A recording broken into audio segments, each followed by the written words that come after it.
In the previous class, we have studied about the elements. So, what are the definition of what is the definition of element, and how many kinds of elements are there?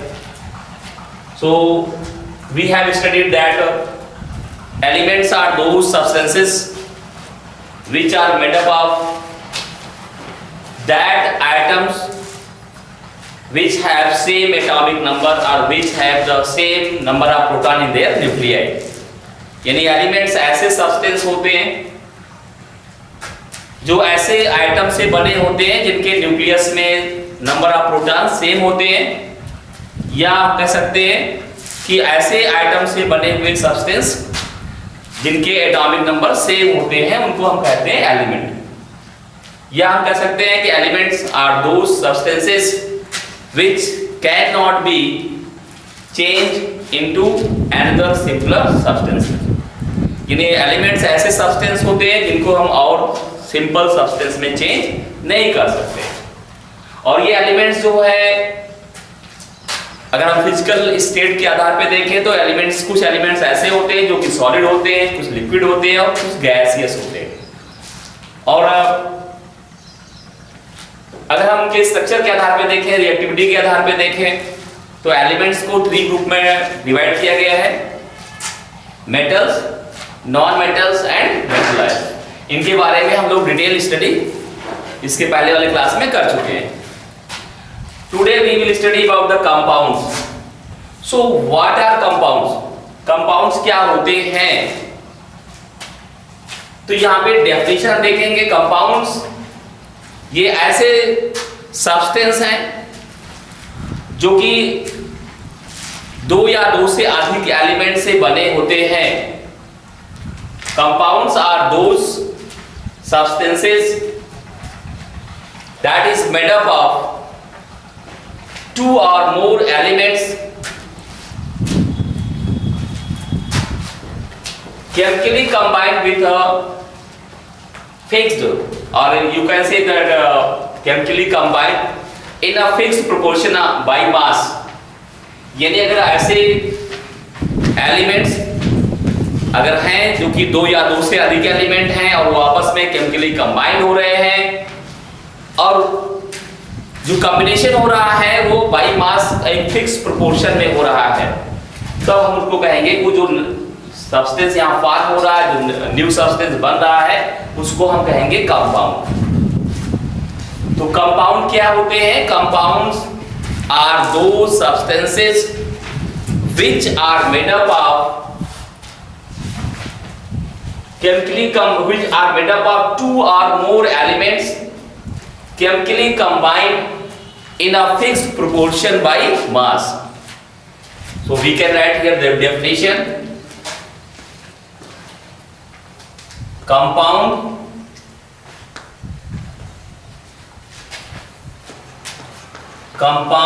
is a substance made up of 2 or more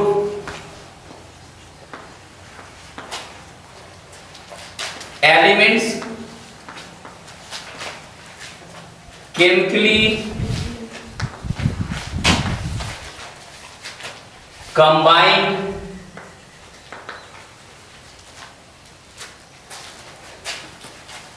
in a fixed proportion by mass। Compound is a substance made up of 2 or more elements chemically combined in a fixed proportion by mass। तो ये तो definition हो गया। इसका मतलब क्या हो गया कि कंपाउंड ऐसे सब्सटेंस हैं जो कि 2 और मोर एलिमेंट्स के एक फिक्स्ड प्रोपोर्शन मास के रिएक्शन के बाद ये बनते हैं। यानी जब 2 या मोर एलिमेंट्स जो हैं ये आपस में कंबाइंड होंगे तो जो नया सब्सटेंस बनेगा उसको हम कहेंगे कंपाउंड। जैसे फॉर एग्जांपल हम देख सकते हैं water, sodium chloride, carbon dioxide, ammonia, calcium carbonate, ये सब क्या है? Sulphuric acid. These are the compounds. तो इस तरह से मिलियंस ऑफ द कंपाउंड, बहुत सारे कंपाउंड हैं। अब इसमें आप देखोगे इन सब में, तो ये जो वाटर है, ये वाटर चाहे जैसे फॉर्म होगा, यानी जब भी फॉर्म होगा तो इसमें जो हाइड्रोजन और ऑक्सीजन का जो रेशियो होगा, जैसे हम देखें इसमें हाइड्रोजन का जो मास है वो 2 है, तो यहां पे ऑक्सीजन का क्या है? 16 एटॉमिक मास। अगर हम यहां पे देखें मास नंबर जो है, ये आप देखोगे हाइड्रोजन का 1 होता है तो 2 आइटम है तो 2 हो गया। यहाँ पे सिंगल ऑक्सीजन है, इसका हो गया मास नंबर 16। तो इसका रेशियो निकालेंगे तो 2 1 जा 2, 2 8 जा 16। यानी वाटर कहीं पे भी हो, कहीं से भी ये फॉर्म हो किसी भी रिएक्शन के द्वारा, तो जब भी वाटर फॉर्म होगा इसमें हाइड्रोजन और ऑक्सीजन का जो मास का जो रेशियो होगा वो 1:8 होगा। ठीक है, तो ये फिक्स रेशियो में ही फॉर्म होता है। ऐसा नहीं कि हम कह दें कि यहाँ पे अगर 1:8 रेशियो है तो 2:3 रेशियो में कभी भी हाइड्रोजन और ऑक्सीजन कंबाइन होकर के वाटर को फॉर्म नहीं करेंगे। जब भी कंबाइन करेंगे, अगर 1 ग्राम हाइड्रोजन है तो 8 ग्राम ऑक्सीजन होनी चाहिए। ठीक है, यानी फिक्स्ड प्रोपोर्शन में ही ये कंबाइन करते हैं। तो ये तो डेफिनेशन हो गया कि भाई कंपाउंड क्या होते हैं, what is compound, what is the definition of compound. तो हम कह सकते हैं इस आधार पे कि कंपाउंड ऐसे सब्सटेंस होते हैं जो कि 2 या 2 से अधिक एलिमेंट के केमिकली कॉम्बिनेशन के बाद ये बनते हैं। ठीक है, अब इनकी प्रॉपर्टीज क्या होती है, सेकंड यहां पे देखें हम लोग प्रॉपर्टीज ऑफ अ कंपाउंड।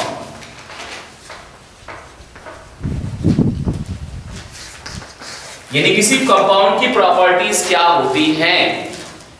तो जैसे अभी आपने देखा डेफिनेशन के आधार पे कि जब भी कोई कंपाउंड फॉर्म होता है उसमें जो कांस्टिट्यूएंट होते हैं यानी जिनसे वो बना हुआ है, जिन एलिमेंट से वो बना हुआ है, उनके मास का जो रेशियो होता है वो डेफिनेट होता है। जैसे वाटर की अगर हम बात करें या सोडियम क्लोराइड की बात करें या कार्बन डाइऑक्साइड की बात करें, तो यहाँ पे जो कार्बन और ऑक्सीजन का जो मास का रेशियो होगा वो डेफिनेट होगा।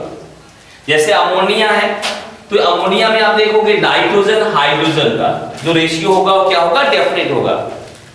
तो हम लोग कह सकते हैं पहली प्रॉपर्टी इसमें क्या हो सकती है कि in a compound the mass of the constituent particles is definite। ठीक है, हम कह सकते हैं कि in a compound the mass of the constituent particles or constituent atoms or constituent elements is definite। यानी किसी भी कंपाउंड में जो पार्टिकल्स होते हैं, जो आइटम्स होते हैं, जो एलिमेंट्स होते हैं, उनका मास क्या होता है? डेफिनेट होता है। जैसे हमने कहा कि वाटर में क्या होता है? 1:8 होता है। अगर हम कार्बन डाइऑक्साइड की बात करें तो कार्बन का मास नंबर होता है 12 और यहाँ पे 2 हाइड ऑक्सीजन है तो 16 2 जा 32। तो इसको अगर हम डिवाइड करें 4 से तो 4 3 जा 12 एंड 4 8 जा 32। तो रेशियो क्या है? 3:8। तो जब भी कार्बन डाइऑक्साइड फॉर्म होगा थ्रू बाय एनी रिएक्शन, किसी भी रिएक्शन के द्वारा अगर ये कार्बन डाइऑक्साइड फॉर्म हो रहा है तो यहाँ पे कार्बन और ऑक्सीजन का जो रेशियो होगा वो कितना होगा? 3:8 होगा। तो हम किसी भी कंपाउंड में कह सकते हैं, कोई भी कंपाउंड है, अगर वो कंपाउंड है तो उसमें क्या होगा कि जो उसके कांस्टिट्यूएंट पार्टिकल्स हैं उनका मास क्या होगा? वो मास का जो रेशियो है वो क्या होगा? डेफिनेट। सेकेंड प्रॉपर्टी हम कह सकते हैं यहां पे कि सेकेंड प्रॉपर्टी कंपाउंड की क्या होती है। तो यहां पे देखें कि जो ये कंपाउंड है, कोई भी कंपाउंड का एग्जांपल आप ले सकते हो। ठीक है, तो we can not, it means The constituent particles of a compound cannot be separated by physical methods or physical means. यानी जो कंपाउंड होता है उसके जो कांस्टिट्यूएंट पार्टिकल्स होते हैं, जो उसको बनाने वाले जो कण होते हैं, पार्टिकल्स हैं, आइटम हैं, एलिमेंट हैं, they can not be separated by physical means. यानी उनको हम फिजिकल मेथड्स के द्वारा, यानी गर्म करके, ठंडा करके, है कि नहीं, छान करके, इस तरह से उनको हम सेपरेट नहीं कर सकते हैं। जैसे वाटर है तो वाटर है या सोडियम क्लोराइड है, कार्बन डाइऑक्साइड है, ये जो अमोनिया है, ये जिन भी एलिमेंट से बने हुए हैं, इन एलिमेंट्स को हम अलग अलग फिजिकल मेथड से नहीं कर सकते। That is the second property of a compound. तो कंपाउंड की सेकंड प्रॉपर्टी क्या हो गई कि constituent particles of a compound cannot be separated by physical means। तो ये हो गया सेकंड आपका प्रॉपर्टी। सेकंड प्रॉपर्टी तो लिख सकते हैं कि constituent particles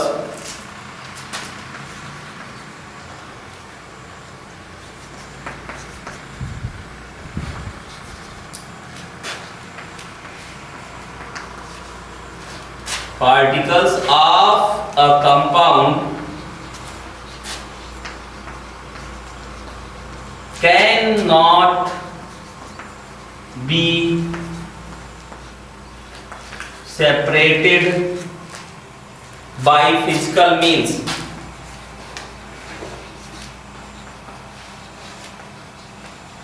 या methods। Constituent particles of a compound cannot be separated by physical means। माने इसको हम हीट करके, इसको कोल्ड करके, ठंडा करके, गर्म करके, छान करके, ठीक है, इस तरह से किसी भी मेथड से इसको हीट करके, तो जितने भी फिजिकल से जहां पे केमिकल प्रॉपर्टीज चेंज ना हो तो हम इसको सेपरेट नहीं कर सकते हैं। थर्ड प्रॉपर्टी क्या होती है?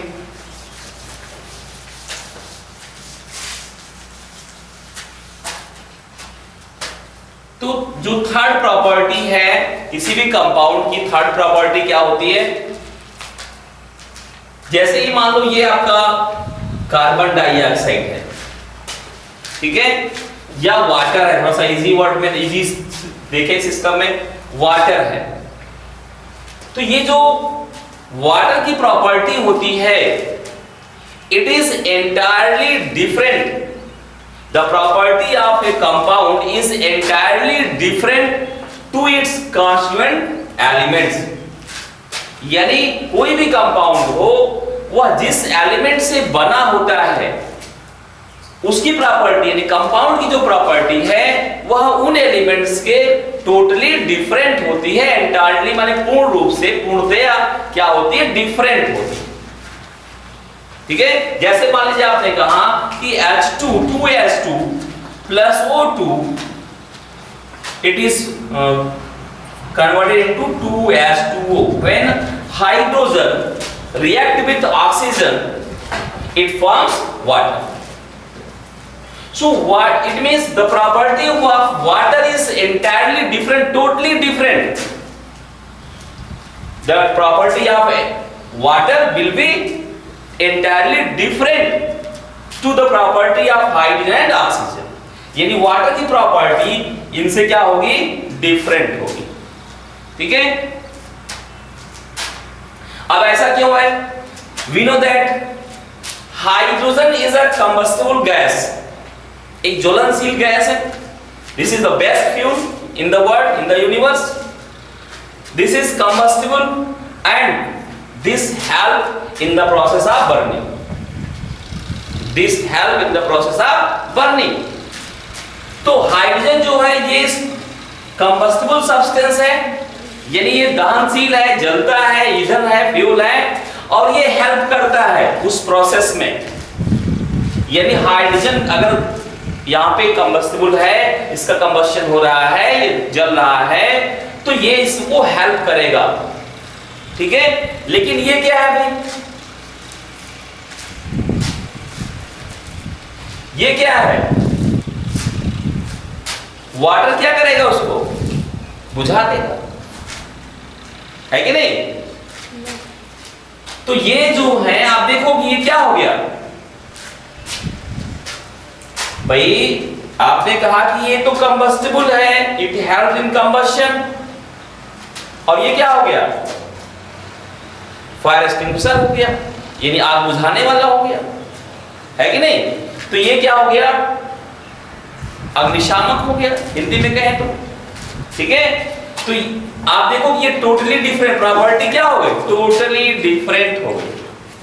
ये कंबस्टिबल है, ये हेल्प कर रहा है कंबशन में, और ये क्या हो गया, एक्सटिंग्विश कर रहा है, यानी इसको बुझा दे रहा है, ठीक है? तो ये टोटली डिफरेंट हो गया। तो हम देख सकते हैं कि जो प्रॉपर्टीज होती कंपाउंड की, आपने पहली प्रॉपर्टी देखा कि जो कंपाउंड होते हैं वे ऐसे जो जिन एलिमेंट से बने होते हैं उनका जो मास होता है वो एक डेफिनेट रेशियो में ही कंबाइंड होते हैं।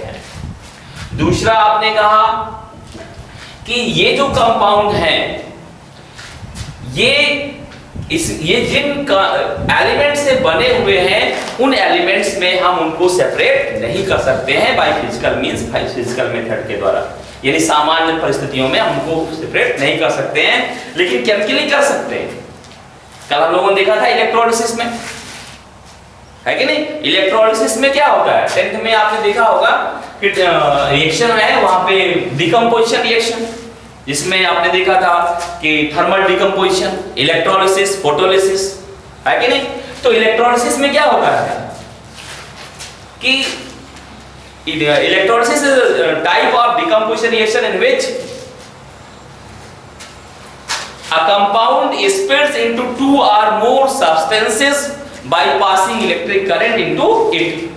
यानी किसी भी कंपाउंड, अगर कोई कंपाउंड है उसमें अगर आप इलेक्ट्रिक करंट पास कर रहे हो और तब वो टू और मोर सब्सटेंस में स्प्लिट हो जाए, टूट जाए, तो उस रिएक्शन को हम कहते हैं इलेक्ट्रोलिसिस। इसी वाटर में अगर आप देखो तो वाटर को अगर आप क्या करो, इसमें इलेक्ट्रिक करंट पास करो, ठीक है?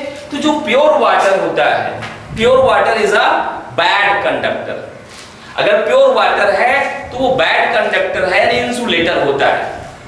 तो इसमें हम क्या करते हैं, थोड़ा सा इलेक्ट्रोलाइट मिला देते हैं, एनी एसिड, बेस और साल्ट। जो एसिड होते हैं, बेस होते हैं, वो साल्ट होते हैं, दे आर इलेक्ट्रोलाइट।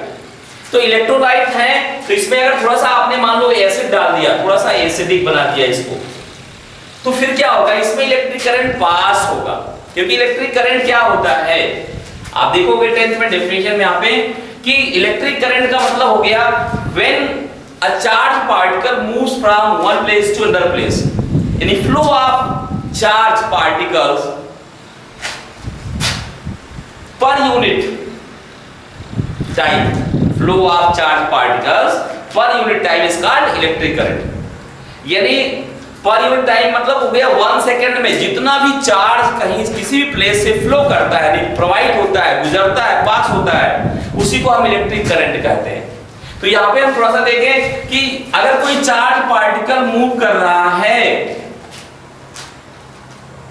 तो तभी इलेक्ट्रिक करंट वहां पे प्रोड्यूस होता है, उत्पन्न होता है।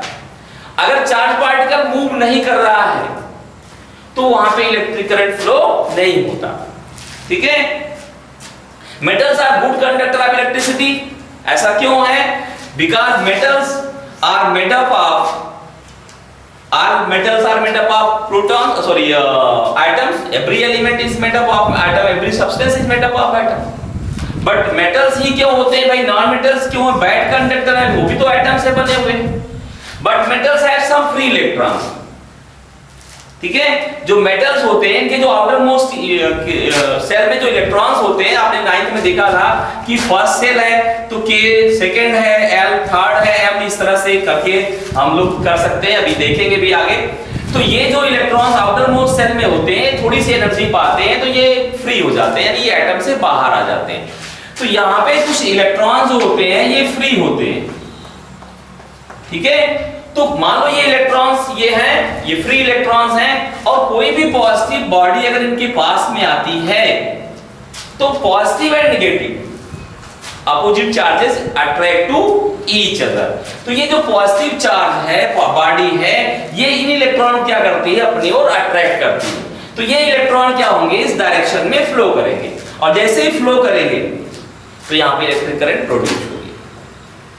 ठीक है, इलेक्ट्रिक करंट का जो डायरेक्शन होता है, it is always in the direction, opposite direction to the negative charge and in the direction of positive charge.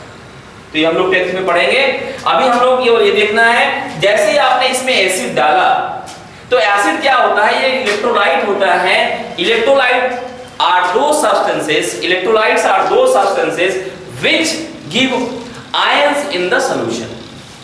यानी ऐसे सब्सटेंस को आप इलेक्ट्रोलाइट कह सकते हो जो कि सॉल्यूशन में, यानी जिनको हम वाटर में अगर डिसॉल्व करें तो क्या हो जाए, वो आयन प्रोड्यूस करें। जैसे आपका NaCl, दिस इज सॉल्ट, जैसे इसको आप वाटर में डिसॉल्व करोगे it gives Na+ ion and Cl- ion means sodium and chloride ion. जैसे आप H2SO4 करते हो, जैसे इसको वाटर में डालोगे तो ये क्या देगा, hydrogen ion and sulphate ion. तो ये या आपने कास्टिक सोडा है, sodium hydroxide, that is the base, this is salt, this is acid, this is base. ये जैसे ही आप वाटर में डिसॉल्व करोगे it gives Na+ ion and hydroxide ion, OH- ion. तो ये चूंकि सॉल्यूशन में यानी वाटर में डिसॉल्व करने पर ये आयंस दे रहे हैं, इसलिए इनको हम इलेक्ट्रोलाइट कहते हैं। ठीक है, तो इलेक्ट्रोलाइट क्या होते हैं, electrolytes are those substances which gives ion और which get ionized in the water on dissolving in water. तो जैसे इसमें आपने थोड़ा सा एसिड डाला, ये वाटर क्या हो, यानी इसमें आयन हो जाएंगे, यानी पॉजिटिव आयन और नेगेटिव आयन प्रोड्यूस होंगे। फिर इसमें इलेक्ट्रिक करंट पास होगा, क्योंकि ये आयन क्या करेंगे, मूव करेंगे। ठीक है, तो जब आयन मूव करेगा तो इलेक्ट्रिक करंट पास होगा, और उस स्थिति में ये वाटर जो है, ये वाटर क्या होगा, हाइड्रोजन और ऑक्सीजन में क्या हो जाएगा, ये स्प्लिट हो जाएगा, टूट जाएगा, यानी हाइड्रोजन और ऑक्सीजन अलग अलग हो जाएंगे। तो ये इलेक्ट्रोलिसिस है, लेकिन ये केमिकल प्रोसेस है, this is not a physical process. तो कोई भी अगर कंपाउंड है तो उसको हम केमिकली सेपरेट कर सकते हैं, उसके कॉन्स्टिट्यूएंट पार्टिकल्स में, हम फिजिकली नहीं कर सकते। तो ये इसका है। अब आपसे क्वेश्चन यहाँ पूछा जाता है कंपाउंड में, तो पहला तो ये हो गया कि define compound with example. Second question हो गया write the properties of compound, write the properties of a compound. Third यहाँ पे दे सकता है कि why water is regarded as a compound. हम वाटर को कंपाउंड क्यों मानते हैं, है कि नहीं, या prove that water is a compound. तो ये क्वेश्चन आपसे पूछा जाता है 9th में कि prove that water is a compound. तो कैसे प्रूव करेंगे, जो प्रॉपर्टीज आपने यहां पे पढ़ा है उसी आधार पे आप प्रूव करेंगे, है कि नहीं। कैसे प्रूव करेंगे भाई कि water is regarded as a compound because, first point क्या देंगे उसमें कि भाई वाटर को हम कंपाउंड मान रहे हैं, क्यों मान रहे हैं। तो पहला क्या है कि water is formed, the molecule of water is formed by the chemical combination of hydrogen and oxygen in a fixed proportion of 1:8 ratio by mass, है कि नहीं। कि जो वाटर को हम कंपाउंड इसलिए कह रहे हैं क्योंकि ये वाटर जो फॉर्म होता है ये हाइड्रोजन और ऑक्सीजन के एक फिक्स प्रोपोर्शन में, उनके मास के फिक्स प्रोपोर्शन के रेशियो में, यानी प्रोपोर्शन के में ये केमिकल कॉम्बिनेशन के बाद बनता। ठीक है, पहला आपने कह दिया। दूसरा पॉइंट आप कह सकते हो कि जो वाटर है कि नहीं, इस वाटर मॉलिक्यूल को हाइड्रोजन और ऑक्सीजन में फिजिकल मींस के द्वारा सेपरेट नहीं जा सकता है। It means the hydrogen and oxygen from the water molecule can not be separated by physical methods, है कि नहीं। कि वाटर मॉलिक्यूल को हाइड्रोजन और ऑक्सीजन में सेपरेट नहीं किया जा सकता है कि नहीं। थर्ड प्रॉपर्टी, आप थर्ड कैसे पॉइंट दे सकते हो कि why water is regarded as a compound, है कि नहीं? तो आप कह सकते हो the property of water is entirely different to the property of hydrogen and oxygen, है कि नहीं? तो क्यों ऐसा है भाई? क्योंकि अभी हमने बताया आपको कि हाइड्रोजन क्या है? कंबस्टिबल सब्सटेंस है। Hydrogen is a combustible substance and oxygen help in the process of combustion, but water has a property of fire extinguisher, है कि नहीं? कि आग बुझाने वाली प्रॉपर्टी इसके पास है। तो ये तो यहां जलाने वाला हो रहा है, इधर बुझाने वाला हो रहा है, तो अपोजिट हो गया प्रॉपर्टी, है कि नहीं? तो इस आधार पे हम कह सकते हैं कि वाटर क्या है? एक कंपाउंड। तो यहां पे आपको फर्स्ट में आपको देखना है कि कंपाउंड की डेफिनेशन क्या होती है, दूसरा आपको देखना है कि प्रॉपर्टीज ऑफ कंपाउंड क्या होती है, और तीसरा हमने कहा यहां पे क्वेश्चन पूछा सकता है आपसे कि why water is regarded as a compound. ठीक है, तो ये कंपाउंड के बारे में हो गया। नेक्स्ट डे हम लोग सॉल्यूशन के बारे में